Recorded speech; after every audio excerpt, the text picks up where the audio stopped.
자, 이제 오늘 본문 말씀부터는 이제 본격적으로 예수님이 이제 십자가에 달리셨던 그 부분에 대한 내용들이 이제 기록이 되어 있습니다. 자, 우리 오늘은 마가복음만 보는 게 아니고, 이게 마가복음은 뭐 분량상으로도 사복음서 중에 제일 짧기 때문에 이런 기록들이 짧게 묘사가 되어 있어요. 그래서 우리가 조금 더 잘 알기 위해서 뭐 마가복음 끝나고 나서 또 다른 복음서 다시 또 강에 들어갈 수도 없고, 그래서 다른 복음서의 좀 내용들을 같이 보려고 합니다. 우리 오늘 말씀 볼 때 요한복음 19장을 한번 펴놓으시기 바랍니다. 요한복음 19장 23절 거기를 좀 펴두시고요. 자, 찾으면서 들으시기 바랍니다. 자, 예수님이 여기 보면 십자가에서 못 박힐 때 병사들이 조롱하고 또 예수님의 옷을 나눠 가지고 제비 뽑고 이랬던 그런 내용들이 오늘 기록이 되어 있습니다.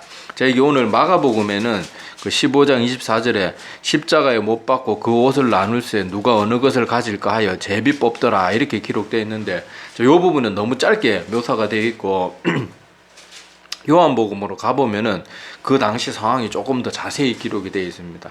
자, 요한복음 19장 23절과 24절을 통해서 한번 좀 더 그때 상황에 대해서 조금 더 자세히 알아볼게요. 요한복음 19장 23절 24절.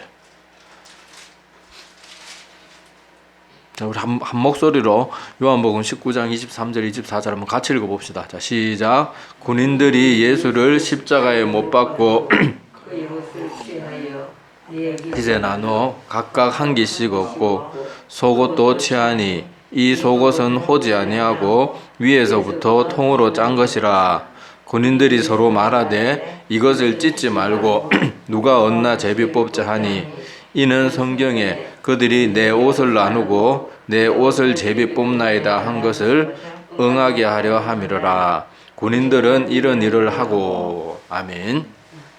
여기 보면 조금 더 그때 상황이 좀 더 자세하게 그렇게 묘사가 되어 있습니다. 예수님은 잡히는 그날 밤부터 이렇게 십자가에 달리면서까지도 계속 조롱당하고 그렇게 멸시천대를 당하고 이렇게 수모를 계속해서 겪었어요. 그리고 십자가 제수들은 십자가에 달 때 옷을 발가벗긴 채로 그렇게 극도의 수치심 가운데 죽어버리도록 그렇게 제수들이 십자가에 매달았습니다. 예수님도 아무 죄가 없었음에도 불구하고 그렇게 몸에 입었던 옷까지 다 벗겨져 가지고 그렇게 이 십자가에 못 박혔던 그 예수님을 우리가 자세히 알아야 돼요. 예수님이 우리를 위해서 어떤 치욕을 다 겪으셨고 어떻게 참아내셨고 어떤 이정을 치러주셨는지, 특히 십자가에 관련된 사건들은 우리가 세세한 것 하나까지도 마음이 아프더라도 자꾸 마음에 새기고 자세히 알아야 됩니다. 그래야지 하나님 대신 그분이 우리를 위해서 얼마나 큰 사랑을 베푸시고 얼마나 많이 인내해 주셨는지 그것을 더 자세히 알 수 있기 때문에 그렇습니다. 자, 여기서 보면 로마 병사들, 그러니까 군인들은 예수님을 조롱한 것뿐만 아니라 이제는 예수님의 옷을 벗겨가지고 그 옷까지도 탐욕을 부리는 거예요. 자, 여기 보면은 그의 옷을, 요한복음 내용을 보겠습니다. 그 요한복음 보면은 그의 옷을 취하여 네 깃에, 그러니까 네 조각으로 나눴다 이러는데, 지금도 우리 여러분 제가 지금 입고 있는 이 마이도, 이 남자들이 이렇게 마이나 정장 상의 보면 어떻게 돼 있어요? 여기 보면 여기 앞에 한 판, 이렇게 한 판, 두 판 돼 있고 등도 한 판, 두 판 중간에 이렇게 박음질 해가지고 네 부분이 이렇게 합쳐져가지고 이 옷이 되잖아요. 그러는 것처럼 예수님 당시 의복이 정확히 어땠는지 우리는 알 수 없지만은 영화 같은 데 보시면 알겠지만은 그 약간 옷이 지금처럼 좋은 그런 옷이 아니죠. 이렇게 소매, 지금처럼 이렇게 정교한 소매도 없고 그냥 가운 비슷하게 그렇게 돼 있는데, 그것이 하면 네 부분으로 그렇게 끼워져 가지고 하나의 옷이, 상의가, 겉옷이 완성이 되었던 것 같아요. 그런데 그 로마 병사들은 이것을 아마 예수님을 십자가에 못 박았는 군인이 4명 정도 되었던가 봐요. 그래서 네 조각으로 나눠가지고 각각 한 기씩 얻었다 이렇게 말하는 거 보니까 아마 4명의 병사들이 그래도 자기들이 십자가에서 이렇게 처형할 때 그 로마 군인들은 그 죄수들에게 나오는 것들이 자기 소유, 그러니까 일종의 수고비 비슷하게 자기들이 취하고 그랬거든요. 자, 그리고 여기서 또 이상하게 느껴지는 것이 뭔가 하면은 속옷까지도 제비 뽑아서 가져갔다, 그 내용이 있는데, 이런 우리가 성경을 읽을 때 항상 잊지 말아야 될 게 뭔가 하면, 지금 우리 시대 같으면은 십자가에서 사형수가 죽는데 그 사람이 옷을 취하고 싶겠어요? 찝찝해서 아무도 안 하려고 그래. 더구나 속옷까지 누가 하려고 그러겠어요. 근데 우리가 늘 기억해야 될 것은 성경이 쓰여졌던 건 언제입니까? 예수님 2000년 전에 있었던 일이란 말이에요. 십자가 우리 성경을 읽을 때나 로마 병사가 이렇게 하는 모든 일들을 바르게 이해하려고 그러면 우리는 항상 성경이 쓰여졌던 그 시대를 항상 머릿속에 기억하고 있어야 됩니다. 이걸 자꾸 기억하지 않고 현대의 시각으로 성경을 보고 자꾸 성경을 오해하는 사람들이 있어요. 어떤 사람들 그런 말 하잖아요. 성경은 남자만 존중하고 여자하고 아이들은 사람 취급도 안 한다. 사람 숫자 셀 때 남자 20살 이상의 남자 성인들만 세고, 이게 도대체 성경은 어떻게 이렇게 남자만 존중하고 선지자들도 거의 다 남자고 이거 완전 남녀 차별하는 그런 책이 아니냐. 하나님도 한 번도 자기에 대해서는 어머니 하나님이라 그러지도 않고 맨날 아버지 하나님이라 그러고, 이거 성경을 보면 완전히 남자 위주의 책이다, 뭐 이런 식으로 오해하는 사람들이 있는데 자, 여러분, 옛날 시대 사람들의 그 숫자를 파악할 때 왜 남자 장정만 파악했는가 하면, 옛날에 그 시대는 인구조사를 정밀하게 할 수도 없었어요. 할 수도 없었고, 여러분 알다시피 그때 당시에는 어린아이들이 태어나면은 성인이 되기 전에 절반 이상은 다 죽어나갔습니다. 절반도 더 많이 죽을 때도 많았어요. 한 집에 아이가 5이 태어나면 2명, 3명은 어른 되기 전에 다 죽어버리는 거예요. 우리 어렸을 때 우리 할아버지, 할머니나 어머니, 아버지 세대 때 얘기 들어보면 호적보다 다 집 나이가 한 2살, 3살 더 많아요, 보면은. 왜 그런 얘기 들었잖아요. 왜 그랬는가 하면, 옛날에는 아이가 태어나면 호적을 바로 안 올린대요. 왜냐하면은 애들이 태어나서 얼마 안 했다가 죽는 경우가 많으니까, 또 사망신고하기 그러고 귀찮으니까 한 1, 2년 지켜보고 얘가 멀쩡하게 잘 살면 그제서 이제 호적 들고 가는데, 그때 또 늦게 신고했는가 하면 벌금 내야 되니까 그냥 그 나이로 그냥 호적 올려버려가지고, 항상 집 나이하고 호적상의 나이하고 옛날 우리 어른 세대들은 나이 차이가 나는 사람들이 참 많았어요. 자, 그런 것처럼 그랬는데 2000년 전에 그랬단 말이에요. 그때 인구조사할 때 아이들 숫자까지 다 셀 만한 그런 여력도 없었고, 지금처럼 무슨 전자계산기가 있는 것도 아니고 문서나 무슨 그런 체계가 발달한 시대도 아니잖아요. 그냥 다 너들 불하게 몇 명 있냐 물어봐가지고 해야 되는데, 그거 애들하고 여자까지 어떻게 다 세려요. 그리고 옛날에는 인구조사는 제일 중요한 목적이 뭡니까? 군사력을 알아보는 게, 전투에 지금 당장 동원할 수 있는 남자가 몇 명, 그걸 파악하는 게 주 목적이기 때문에 성인 남자 위주로 셀 수밖에 없었던 거예요. 그리고 성인 남자가 몇 명이다 알면 대충 이 정도 규모가 어느 정도인지 대충은 나오니까 그렇게 했던 거지. 무슨 하나님이 남자만 사랑하고 여자들은 뭐 별 볼 일 없고 아이들도 귀찮게 그래서 그런 거 아니잖아요. 예수님이 막달라 마리아 얼마나 사랑하셨습니까? 또 그때 당시에 뭐 어른들은 애들 와서 시끄럽게 분답게 한다고 막 애들 예수님 근처 오는 거 막 혼내가지고 쫓아보는, 그랬더니 예수님이 어떻게 하셨어요? 막지 말라. 아이들이 나에게 오는 걸 금하지 말라. 천국이 저희 아이들과 같은 자들의 것이다. 그렇게 말하면서 예수님 한 번도 여인이나 아이들에 대해서 하나님이신 그분이 그렇게 무시하지 않았어요. 그리고 구약의 성경에 많은 율법들도 성경도 제대로 안 읽은 사람들이 맨날 그딴 소리 하는데, 성경 구약의 율법을 보십시오. 옛날 시대에 여자는 인간 취급도 못 받던 그 시대에 그 하나님의 법도들을 보면요, 여자 하나도 무시하지 않습니다. 그 소외 계층이었던 과부들 너희들이 챙겨라.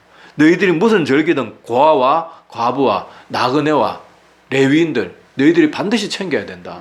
하나님이 절기, 여러분 못 믿겠으면 여러분 레위기나 읽어보세요. 하나님은 모든 중요한 절기 때마다 계속 챙기라 그러는데 고아, 나그네, 과부, 레위인이에요. 레위인은 왜 챙기라고 한 거면 그 사람은 자기 땅이 없으니 소유가 없으니까.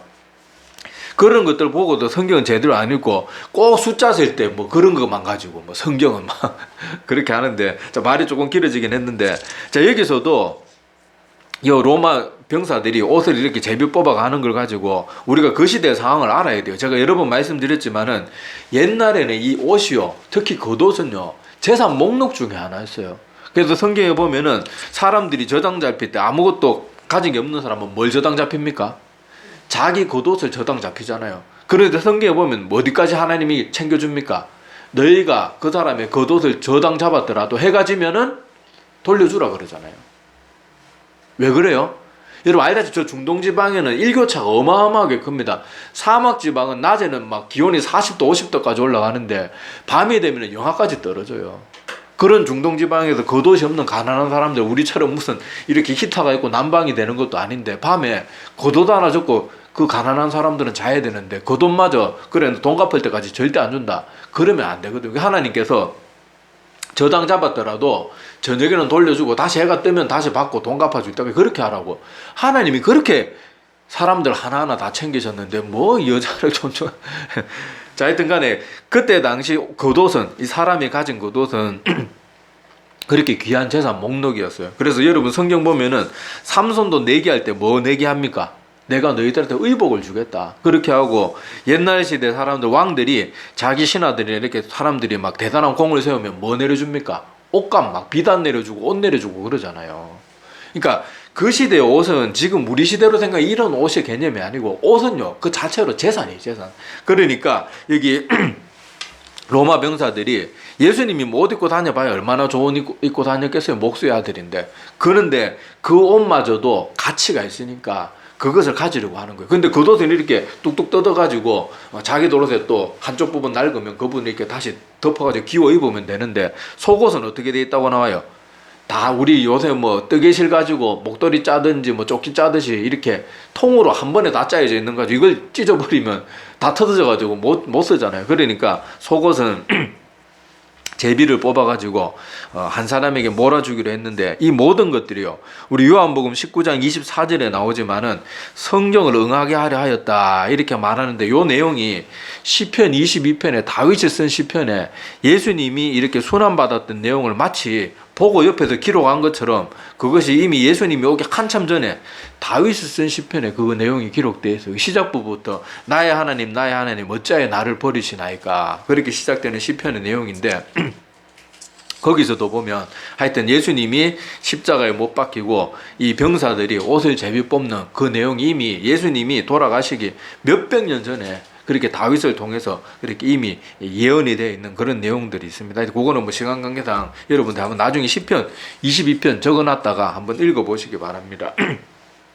자, 그랬는데 자, 하여튼 예수님께서는 십자가에 달리시기 전에도 그렇게 모진 고난을 당했고 십자가에 달리는 그 순간도 그렇게 치욕스럽게 옷까지 다 벗겨져 가지고 매질도 얼마나 많이 당했습니까? 다른 제수들은 십자가 지고 갈 만큼의 힘은 남겨뒀는데 예수님은 십자가 지난주에 나눴잖아요. 십자가를 도저히 질 수도 없을 만큼 많은 매질을 당해가지고 채찍질을 당해가지고 구레네 사람 시몬이 그 십자가를 대신 지고 가게 할 만큼 그렇게 고초를 당하셨는데 마지막 순간까지도 이렇게 조롱당할 뿐만 아니라 자기 옷을 제비 뽑고 그 앞에서 로마 병사들은 웃고 희닥거리고 있는 거예요. 얼마나 이 잔인한 모습입니까? 자, 그래서 예수님이 이렇게 십자가에 못 박히셨고, 자, 못 박히셨는데 그 죄패에 뭐라고 써 있는가 하면요. 자, 우리 오늘 본문 말씀에는 그 위에 죄패에 유대인의 왕이라 썼다. 마가복음 이렇게 짧게 기록되어 있는데, 자, 우리 그 요한복음 펴져 있으니까 19장 20절 한번 보시기 바랍니다. 자, 19장 20절 요한복음. 자, 이것도 한번 같이 읽어봅시다. 자, 시작. 예수의 못 박히신 곳이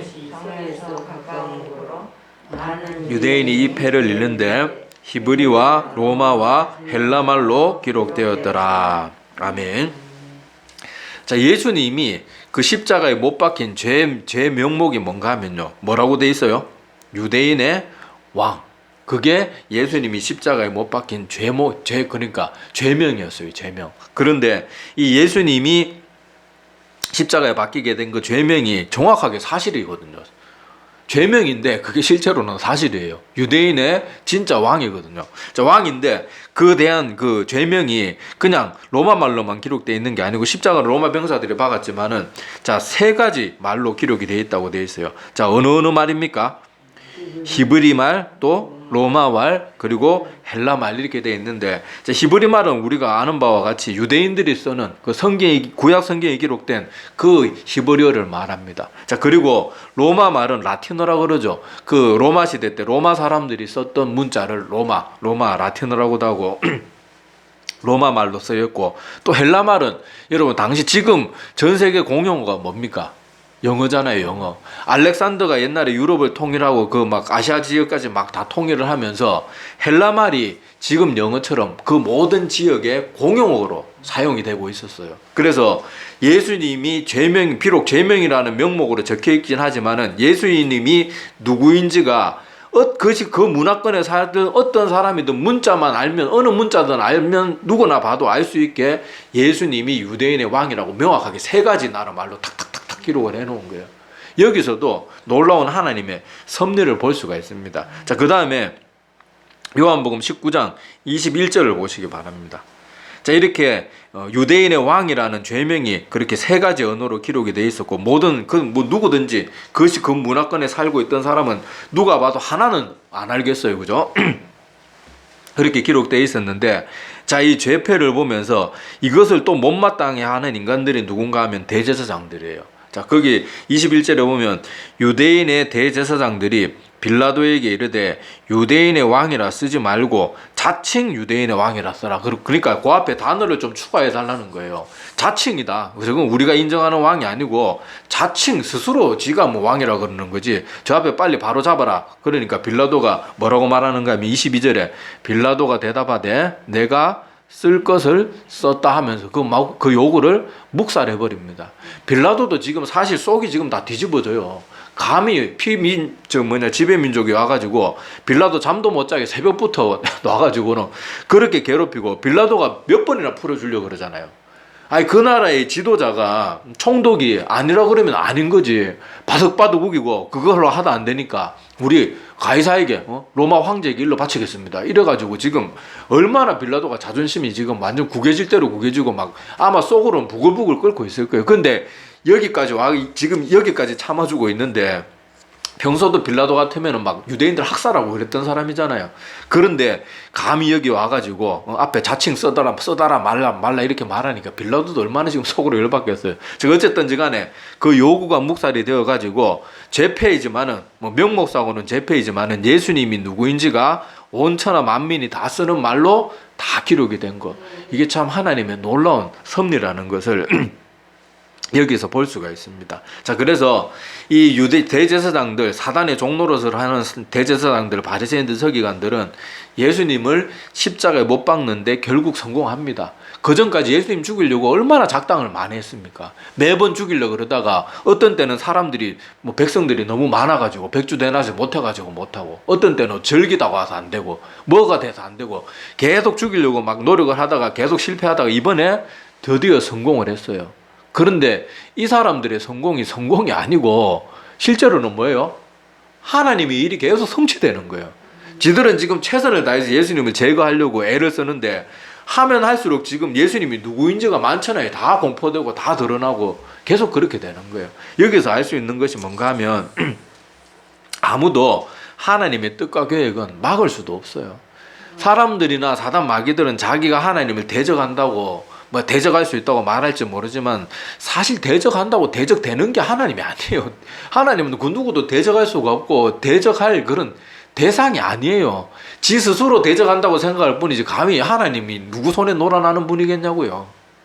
여기서도 보면 여기 사단 마귀들은 계속 대제사장들과 시기 질투를 막 충동질 해가지고 그렇게 예수님의 십자가에 못 박아 죽이는 데까지 다 성공했지만, 결국은 알고 보니까 뭐예요? 하나님이 이미 저 창세기 때부터 그 약속하셨던 인류 구원의 역사를 하나하나 다 이루어가는 일에 그냥 얘들은 도구로 쓰임받았다 하긴 그렇지만은 도구로 그냥 쓰여지는 그런 것밖에 되지 않거든요. 그래서 아무도 하나님의 계획을 막을 수도 없고 하나님의 뜻을 거역할 수도 없고, 모든 인간보다 훨씬 더 똑똑한 사단 마귀들조차도 하나님의 뜻은 아무리 잠시 꺾는 것 같이 보일지 모르지만 아무도 하나님의 뜻을 꺾을 수도 없고 대적할 수도 없고 변질시킬 수도 없고 변경할 수도 없고, 그러는 것을 꼭 기억해 보시기를 바랍니다. 예수님은 겉으로는 비참하게 십자가에 지금 매달리는 것 같지만 지금 뭐가 되고 있는가 하면 인류 역사의 모든 죄 문제를 해결하는 그 대문이 열려지고 있는 순간이에요. 열려지고 있는 순간. 근데 그것이 다 이루어지기까지는 우리 인간들이든 사탄이든 하나님의 그 깊은 뜻을 알 수가 없는 거예요. 저도 요번에 터키 지진이 일어나고 또 러시아의 전쟁을 통하고 수많은 사람들이 죽는 것을 보면서 도저히 저 이해를 못 하겠어요. 하나님의 뜻을 이해를 못 하겠지만은 그거는 제 생각이고, 하나님께서 분명히 그 속에도 무엇인가 하나님의 뜻과 계획이 이루어져 가고 있는 것을 우리는 믿고 신뢰해야 됩니다. 우리가 볼 때는 그거 다 어떻게 이해해요? 2차 대전 때 아무 죄도 없이 그냥 전쟁터 끌려 나가서 죽은 젊은이들, 그 10대들도 많았는데 얼마나 억울합니까? 근데 그거 우리가 어떻게 다 이해하겠어요? 그런데 분명한 것은 그 모든 역사 속에서 하나님이 항상 일하고 계신다는 것을 우리가 꼭 기억해야 됩니다. 자, 이런 하나님 앞에서 가장 지혜로운 사람은 어떤 사람이겠어요? 하나님의 뜻을 거역하고, 아이고 나 하나님 뜻이 이해가 안 되니까 아유 나 저런 하나님 못 믿겠다, 이게 지혜로운 사람이 아니에요. 지혜로운 사람은 오늘 이와 같은 일들, 예수님이 십자가에서 저렇게 초라하게 죽어가고 비참하고 치욕스러운 죽음을 맞이하지만은 실제로 우리가 알고 보니까 하나님의 구원 역사가 그 십자가를 통해서 하나님의 사랑과 공의, 도저히 해결될 수 없는 사랑과 공의가 한 방에 해결되었잖아요. 그걸 보면서 우리가 깨달아야 될 것이 뭔가 하면은, 아, 하나님의 뜻은 우리가 도저히 측량할 수 없구나. 그걸 보고 우리가 가장 지혜로운 사람이 가지는 모습은, 나는 이해되는 하나님은 믿고 이해 안 되는 부분은 못 믿겠다, 이게 아니고, 지혜로운 사람은 하나님의 뜻은 분명히 우리의 이해력이나 우리의 수준이나 우리의 유한함을 뛰어넘으니까 저 속에도 분명히 하나님의 깊은 뜻이 있을 것이다. 그것을 믿고 신뢰하면서 하나님의 뜻을 어떻게든 더 바르게 알려고 하고, 또 하나님의 뜻을 알게 되면 그것을 순종하는 거, 그것이 제일 지혜로운 사람의 모습이에요. 우리는 자꾸 하나님, 이런 부분은 도저히 이해를 못 하겠습니다. 왜 지진이 일어나고, 왜 전쟁이 일어나고, 왜 기근이 있어가지고, 또 어떤 사람은 멀쩡하게 태어나고, 어떤 사람은 그렇게 장애인으로 태어나가지고 한평생을 그렇게 사람들한테 그렇게 아무 죄도 없이 차별받고 고통 가운데 살아가야 됩니까? 우리는 다 알 수 없어요.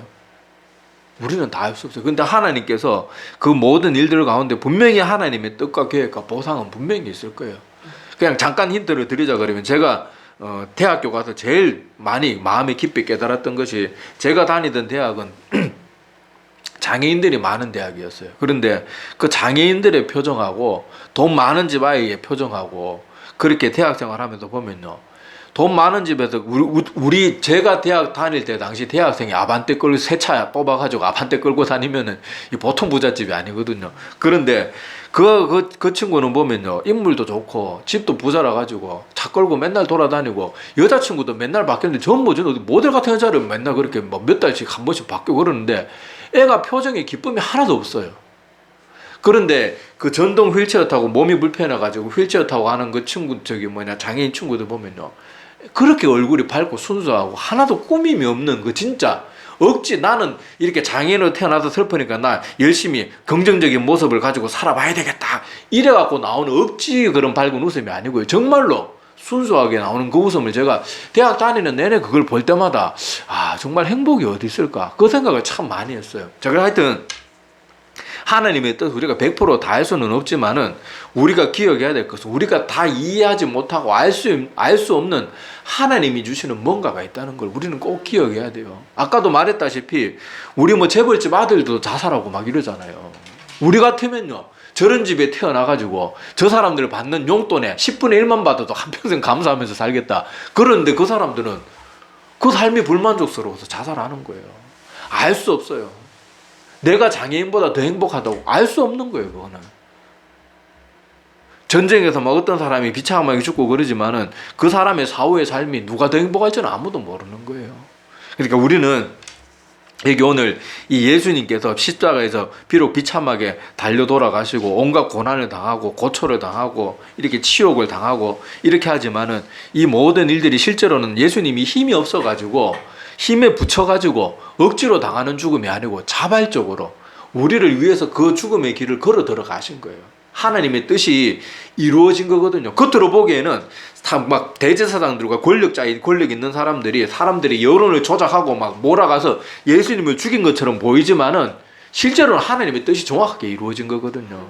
이것을 우리가 기억하면서 우리가 하나님의 뜻을 지금 당장은 다 이해하지 못하라도 항상 하나님의 뜻은 변개할 수 없고 변하지 않고 그 누구도 하나님의 뜻과 계획을 무마시키거나 잘못된 길로 그렇게 끌고 갈 수 있는 존재가 아무도 없다는 것을 꼭 기억하면서 우리는 하나님의 뜻이 무엇인지를 이 땅에 살아가는 동안 계속해서 알려고 노력해야 되고 또 알게 되면 그 말씀에 순종하는 것, 그것이 가장 지혜로운 모습이라는 것을 꼭 기억했으면 좋겠습니다. 자, 그래서 오늘 말씀을 통해서 다시 한번 예수님이 십자가에서 우리를 위해서 이렇게 치욕스럽고 정말 극도의 고난과 잔인함과 모든 폭력과 뭐 그런 모든 것들을 다 겪으셨다는 거, 그거 한 가지 꼭 기억하셔야 되고, 또 그렇게 비참하게 돌아가시는 모습이지만 실제로는 그것이 하나님의 뜻과 계획이 이미 수많은 선지자들을 통해서 몇백 년, 몇천 년 전부터 이루어진 예언하신 그 내용들이 다 이루어지는 그 순간이라는 것,